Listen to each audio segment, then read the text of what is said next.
আশা করি সবাই ভালো আছেন, আমিও ভালো আছি। তো আবার আসলাম আপনাদের মাঝে আরেকটি ভিডিও নিয়ে। তো এই ভিডিওতে আমি কথা বলবো হইলো লিচু গাছ কিভাবে পরিচর্যা করবেন পরে, মানে হলো আপনার হইলো ওই সেপ্টেম্বর মাস থেকে ডিসেম্বর পর্যন্ত কিভাবে পরিচর্যা করবেন। তো সেপ্টেম্বর মাস, যেটা বাংলায় বলা হয় হলো ভাদ্র আশ্বিন মাস। তো হালকা চাষ দিয়ে তখন কি করবেন, হালকা চাষ দিয়ে বাগানের আগাছা পরিষ্কার করবেন এবং রোগাক্রান্ত মরা ডাল, পড়া গাছ, গাছের ভেতরে অপ্রয়োজনীয় ডালপালা ছাঁটাই করবেন। তো শেষ বৃষ্টির পর বাগান পরিষ্কার করে 1 কেজি চুন, তুতে 1 কেজি, পানি 10 লিটার একত্রে মিশিয়ে গাছের গোড়ায় 1 থেকে 1.2 মিটার উচ্চতা পর্যন্ত রং করবেন।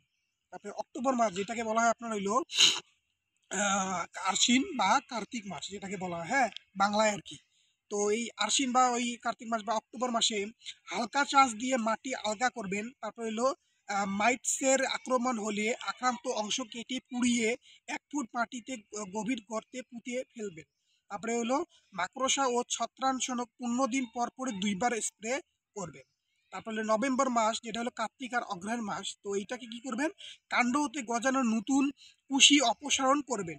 এ সময় মুকুল আসা আগ পর্যন্ত সেচ প্রদান বন্ধ রাখবেন।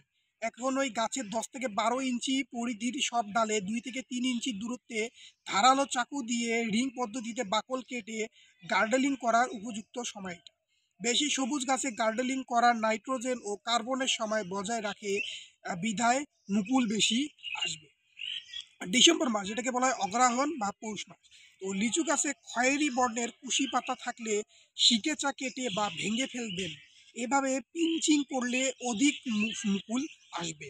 স্ত্রী সংখ্যার বৃদ্ধি জন্য ফ্লোরা 3 মিলিমিটার থেকে 1 লিটার পানিতে ও চিলটেড জিঙ্ক 2 গ্রাম পানিতে মিশিয়ে 15 দিন পর পর 2 বার স্প্রে করবেন। তারপরে জানুয়ারি মাসে কী করবেন, যেটাকে পৌষ ও মাঘ মাস, সেটা কী করবেন, মাইটোস আক্রান্ত ডালপালা অপসারণ ও মাকড়সা নাশক ওষুধ করতে হবে।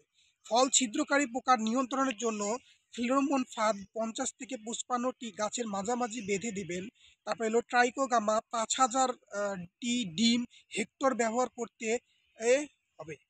তো এইগুলোই আর কি আপনার জানুয়ারি মাস পর্যন্ত করতে হবে, বা সবগুলো মাস। তো এই পদ্ধতিতে যদি আপনারা এইগুলো লিচু গাছ চাষ মানে করে থাকেন, তাহলে মানে এই পদ্ধতি অনুসরণ করে যদি করেন, কাজগুলো করেন, তাহলে আপনাদের গাছগুলো দ্রুত বেড়ে উঠবে এবং সেখান থেকে আপনারা অধিক পরিমাণ, বলা যায় হলো অনেক পরিমাণ ফল পাবেন এবং সেটা আপনাদের যেটা লাভের পরিমাণ সবচেয়ে বেশি থাকবে, হ্যাঁ।